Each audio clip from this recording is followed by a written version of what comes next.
إن الدين عند الله الإسلام.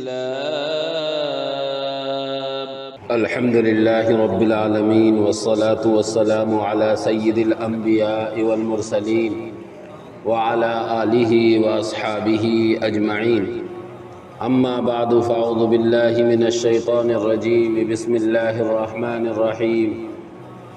قال الله تبارك وتعالى وأذن في الناس بالحج يأتوك رجالا وعلى كل ضامر يأتين من كل فج عميق ليشهدوا منافع لهم.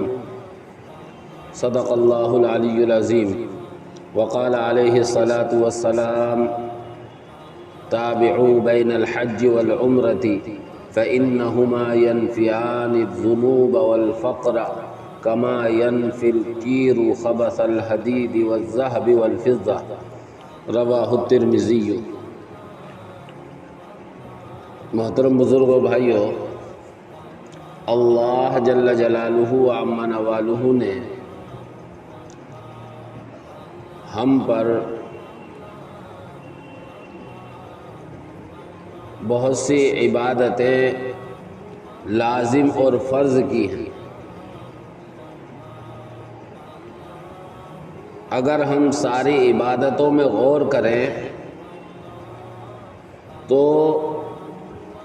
عبادتوں کی 3 قسمیں کی جا سکتی ہیں، بلکہ ہیں۔ پہلی قسم تو عبادت کی ہے جس میں صرف جان لگتی ہے، جیسے نماز ہے، روزہ ہے۔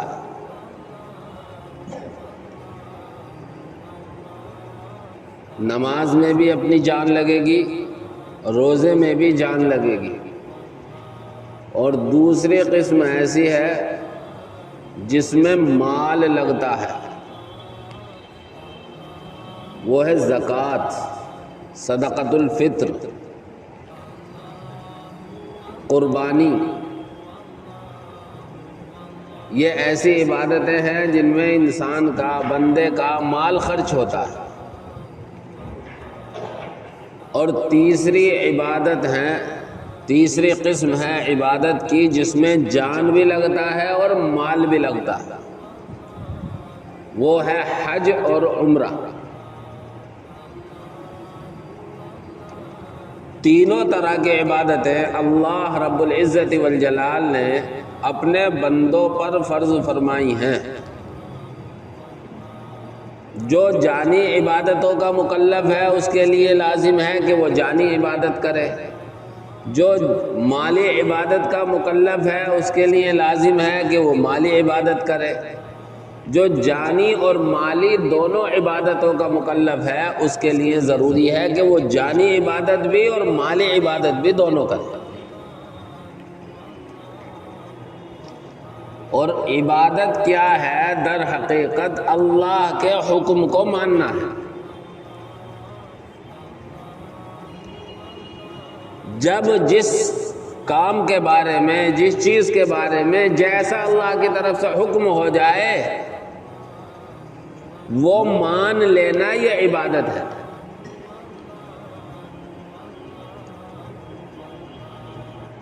جیسے رمضان کا چاند نظر آ جائے تو روزہ رکھنا فرض ہو جائے گا، اگر مریض، مسافر نہ ہو، مسلمان عاقل بالغ ہو۔ اور عید کا چاند نظر آ جائے تو اس دن روزہ رکھنا حرام ہو جائے گا۔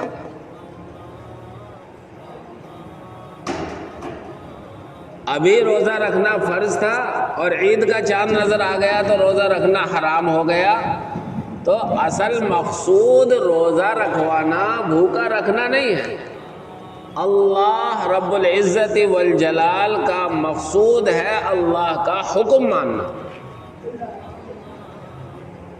جب جیسا حکم ہو اس کو پورا کر لے۔ یہ جو موسم چل رہا ہے،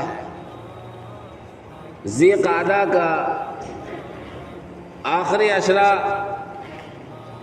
شروع ہونے والا ہے، شوال، ذی قعدہ، ذی الحجہ، یہ تینوں مہینے حج کے مہینے کہلاتے ہیں۔ حج ارکان اسلام میں اہم رکن ہے اور عبادتوں میں جانی اور مالی دونوں عبادتوں کو شامل ہے۔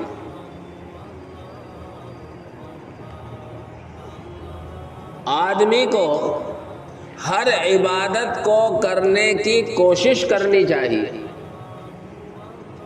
اور ہر عبادت کے بارے میں دل میں یہ تمنا ہونی چاہیے کہ اللہ مجھ سے یہ عبادت بھی کرا لے۔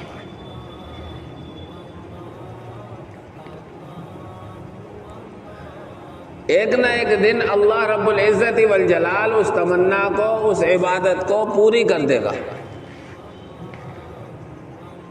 اس لیے اللہ کی قدرت پر نظر رکھتے ہوئے اللہ سے حج اور عمرے کے بھی دعا کرنی چاہیے، اللہ سے مانگنا چاہیے۔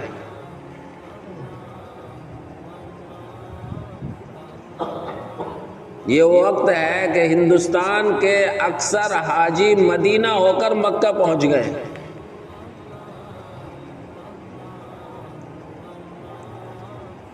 اور اللہ کے گھر کے چکر کاٹ رہے ہیں، طواف کر رہے ہیں، سعی کر رہے ہیں۔ تو ہماری آپ کی جو ابھی ہم نہیں گئے یا اب نہیں گئے، اس بار نہیں گئے، تو کم سے کم ان کا ذکر خیر کر کے، حج اور عمرے کا ذکر کر کے اپنی ایمانی جو ایک پیاس ہے اس کو بجھائیں اور تڑپ کو پیدا کریں کہ اللہ ہمارے لیے بھی اسباب پیدا کرے۔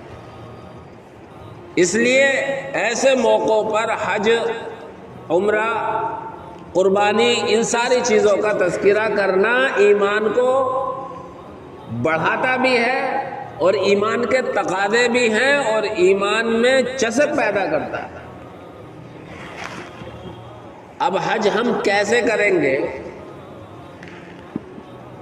یا حاجی حج کرنے جاتے ہیں تو کس طرح کرتے ہیں، یہ بھی ہمارے ذہن میں ہونا چاہیے۔ حج کا اصل کام 8 ذی الحجہ سے شروع ہوتا ہے۔ یہاں سے پہلے ترتیب ہوتی ہے، حاجی کبھی جو پہلے چلے جاتے ہیں وہ پہلے مدینہ جاتے ہیں، پھر مکہ آتے ہیں، جو بعد میں جاتے ہیں وہ پہلے مکہ جاتے ہیں اور مکے سے پھر حج سے فارغ ہو کر مدینہ جاتے ہیں۔ اس بار ہندوستانی حاجی سب سے پہلے مدینہ گئے ہیں اور مدینے میں 8-9 دن گزارنے کے بعد پھر مکہ پہنچ رہے ہیں۔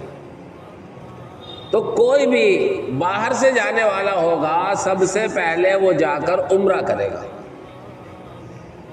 احرام باندھے گا، اور یاد رکھیں احرام باندھنا صرف 2 چادروں کا لپیٹنا نہیں ہے، بلکہ احرام کے معنی آتے ہیں حرام کرنا۔ جب آدمی احرام کی چادریں لپیٹ لے اور اس کے بعد تلبیہ لبیک اللہم لبیک لبیک لا شریک لک لبیک ان الحمد والنعمت لک والملک لا شریک لک، یہ کلمات پڑھ لے اور وہ حج یا عمرے کی نیت کر لے تو اب احرام پورا ہوا ہے۔ اب اس کے لیے جو بہت سی چیزیں حلال تھی وہ بھی حرام ہو گئی، سلا ہوا کپڑا پہننا، سر کا ڈھکنا، اسی طریقے سے خوشبو لگانا، بدن کے کسی بھی حصے کے بال کاٹنا یا توڑنا، ناخن کاٹنا، بیوی سے نفسانی خواہش کا پورا کرنا، ساری چیزیں حرام ہو گئی، اس لیے اسے احرام کہتے ہیں۔ ہمارے یہاں کے جو حاجی جاتے ہیں وہ حج کی 3 قسمیں ہیں، ایک حج افراد کہلاتی ہے، دوسری حج تمتع کہلاتی ہے، تیسری حج قران کہلاتی ہے۔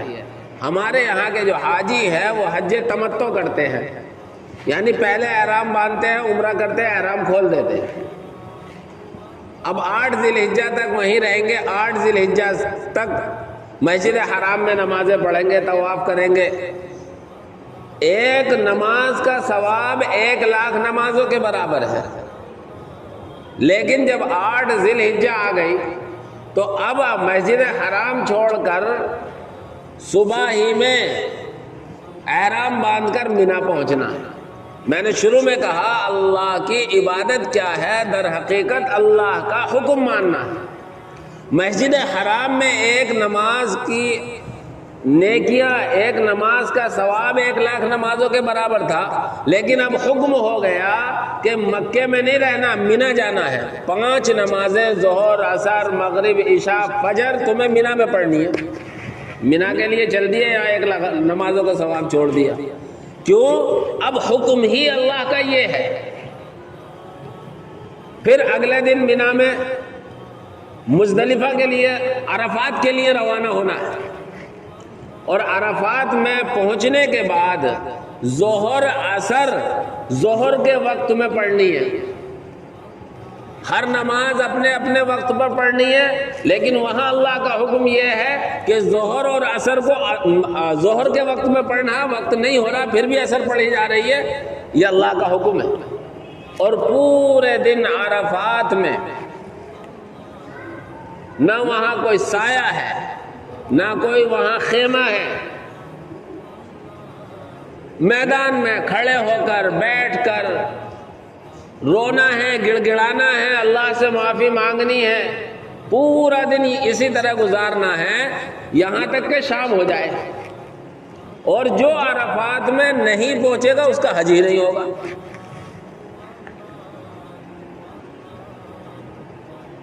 تیز دھوپ، پتھریلا علاقہ، اور وہاں کھڑے ہو کر اللہ کا ذکر کر رہا ہے، یہی اللہ کا حکم ہے۔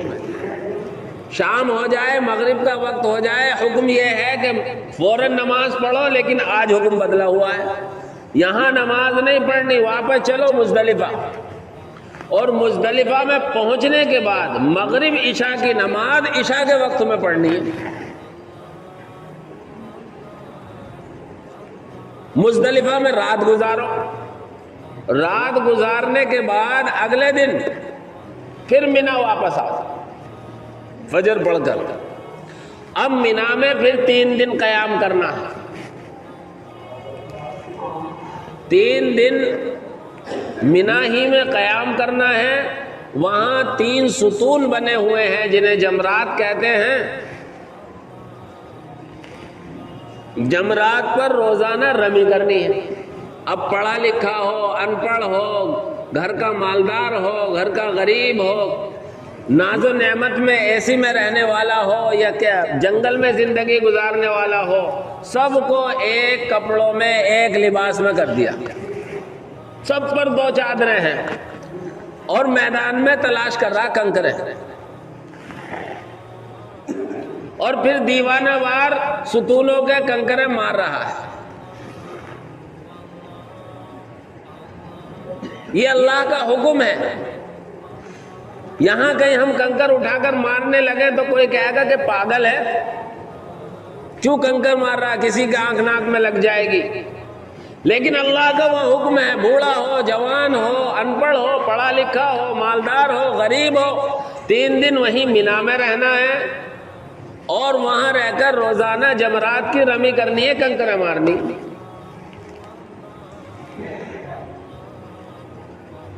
یہی عبادت ہے اور یہی اللہ کا حکم ہے۔ اسی طریقے سے طواف کرنا ہے تو طواف میں ایک گھر کے چکر لگانے ہیں۔ میں نے پچھلے جمعے میں بتایا تھا کہ حج عاشقانہ عبادت ہے، اور کسی عاشق کی سب سے بڑی معراج یہ ہے کہ وہ اپنے معشوق کے، اپنے محبوب کے در پر پہنچ جائے۔ اللہ کو دیکھ نہیں سکتے، ایک عاشق چاہتا ہے اپنے محبوب اور اپنے معشوق کو گلے سے لگائے، اللہ کو گلے سے نہیں لگا سکتے۔ ایک عاشق چاہتا ہے اپنے محبوب کو چومے، اللہ کو چوما نہیں جا سکتا۔ اللہ نے اس کیفیت کا خیال رکھا، کہا حجر اسود کو چومو۔ چمٹنے اور لپٹنے کو دل چاہتا ہے، حجر اسود اور بیت اللہ کی چوکھٹ کے درمیان کا حصہ ملتزم، کہا کہ ملتزم سے خوب چمٹو۔ اور پھر طواف سے فارغ ہو تو پھر صفا اور مروہ کے درمیان سعی کرو، اور میلین اخضرین جو خاص ایک علاقہ ہے جہاں حضرت ہاجرہ رضی اللہ تعالی عنہا ننھے اسماعیل کو چھوڑ کر پانی کی تلاش میں دوڑ رہی تھی، اللہ کو وہ ان کی ادا ایسی پسند آئی کہ ہر حاجی سنجیدہ ہو غیر سنجیدہ ہو، دیہات کا ہو شہر کا ہو، کبھی تیز قدموں سے چلا نہ ہو، لیکن اس موقع پر آ کر ہر ایک دوڑے گا، دوڑ رہا، زندگی میں کبھی دوڑا ہو یا نہ دوڑا ہو لیکن وہاں دوڑے گا، یہی اللہ کا حکم ہے۔ تو میرے بھائیو، اللہ رب العزت والجلال اپنے بندوں کو جو عبادت کا حکم دیتا ہے وہ اصل مقصود عبادت نہیں ہے، اللہ اپنا حکم پورا کرانا چاہتا ہے۔ احرام کی حالت میں ننگے بدن 2 چادریں، ایک نیچے کے حصے پر اور دوسرے اوپر کے حصے پر، باقی آپ سر بھی کھلا رکھیں گے، سلا ہوا کپڑا نہیں پہن سکتے ہیں، یہ اللہ کا حکم ہے۔ اور مقصود بھی یہ ہے کہ اللہ نے اپنے گھر میں سب کی ایک حیثیت کر دی، کوئی کسی کے سامنے شان دکھانے کے لائق نہیں رہا، ایک ہی صف میں کھڑے ہو گئے محمود و ایاز، نہ کوئی بندہ رہا نہ بندہ نواز۔ لکھ پتی ہے، کروڑ پتی ہے، ارب پتی ہے، وقت کا بادشاہ ہے، وہ بھی وہی چکر لگائے گا، اور کوئی دیہات کا رہنے والا فقیر اور غریب دیہاتی کسان ہے، وہ بھی وہی چکر لگائے گا۔ جیسے ایک دیہاتی غریب احرام کی 2 چادریں لپیٹے ہوئے ہوگا، وقت کا بادشاہ بھی احرام کی وہی 2 چادریں لپیٹے ہوئے ہوگا۔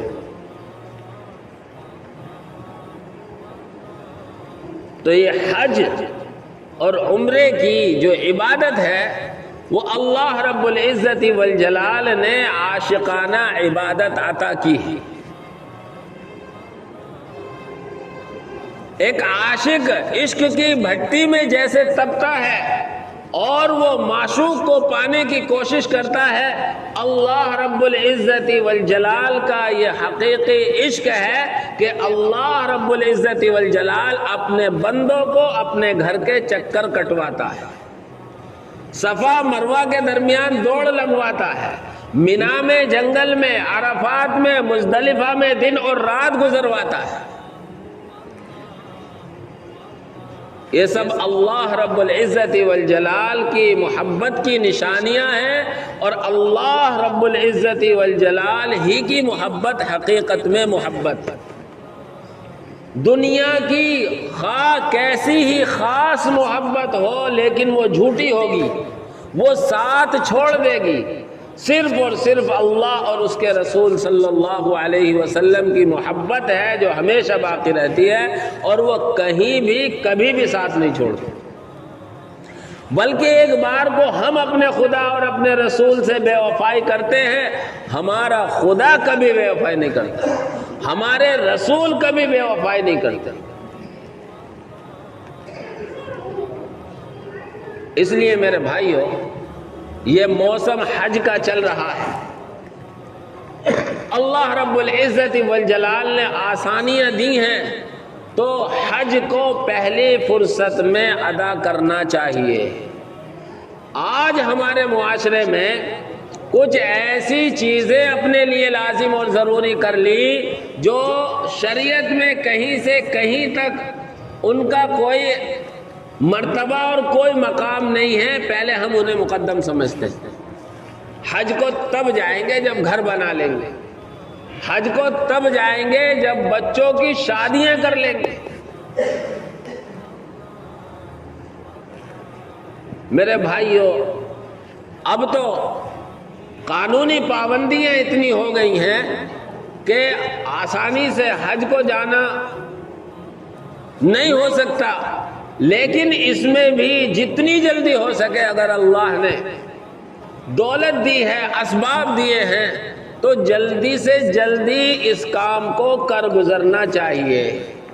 اور حقیقت یہ ہے کہ یہ عشقیہ عبادت ہے، اور عشق کا سب سے زیادہ خمار جوانی میں ہوتا ہے، اور صحیح ڈھنگ سے اس عبادت کو جوانی ہی میں آدمی کر سکتا ہے۔ اس لیے جوانی میں سب سے پہلے اللہ اسباب دے دے تو حج اور عمرے کی نیت کر۔ طواف کرنا ہے وہ پیروں سے چل کر کرنا ہے، سعی کرنی ہے وہ پیروں سے چل کر کرنی ہے۔ ہمارے ہندوستان کا تو مزاج یہ ہو گیا کہ جب کسی کام کے نہیں رہتے گھر میں کہ چلو اب چلیں عمرہ یا حج کرنے کے، نہ طواف ڈھنگ سے ہو سکے نہ صحیح ہو سکے،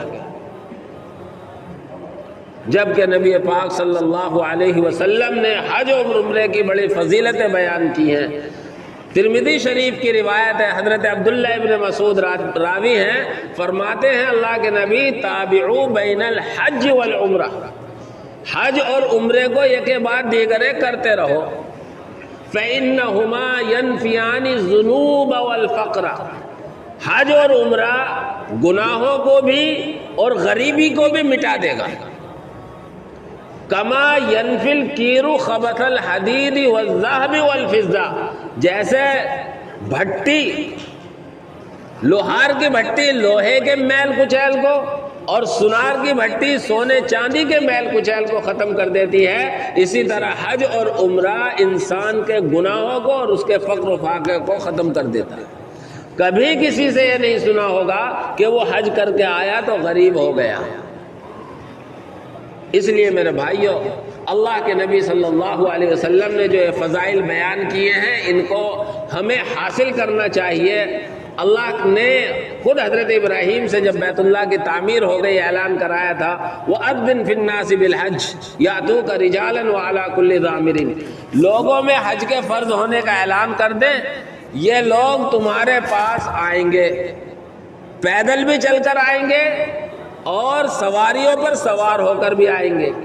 مقصد کیا ہوگا؟ لِيَشْهَدُوا مَنَافِعَ لَهُمْ، تاکہ اللہ نے ان کے لیے جو فائدے رکھے ہیں ان کو آ کر دیکھیں اپنی آنکھوں سے۔ تو حج اور عمرہ غریبی اور فقر کو مٹا دیتا ہے، غریبی کو ختم کر دیتا ہے، گناہوں کو مٹا دیتا ہے۔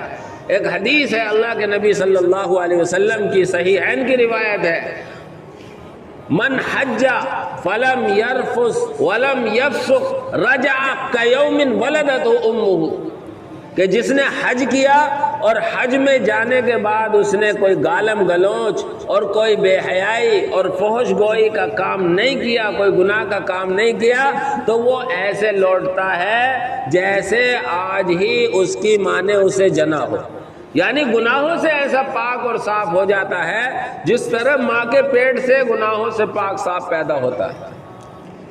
بہت بڑی فضیلت اور اللہ رب العزت والجلال کی طرف سے بہت بڑا یہ اکرام ہے۔ زندگی میں کتنے گناہ ہوتے ہیں جن کو انسان کر جاتا ہے اور ان کا احساس نہیں ہوتا، یہ حج اور عمرہ ایسی اللہ نے عبادت دی ہے کہ ان کے ذریعے ہمارے سارے گناہ معاف اور صاف ہو جائیں گے۔ اللہ سے دعا ہے اللہ رب العزت والجلال مجھے بھی، آپ حضرات کو بھی اور پوری امت مسلمہ کو ہر چہار طرف سے اپنے گھر کی حاضری کے لیے قبول فرمائے۔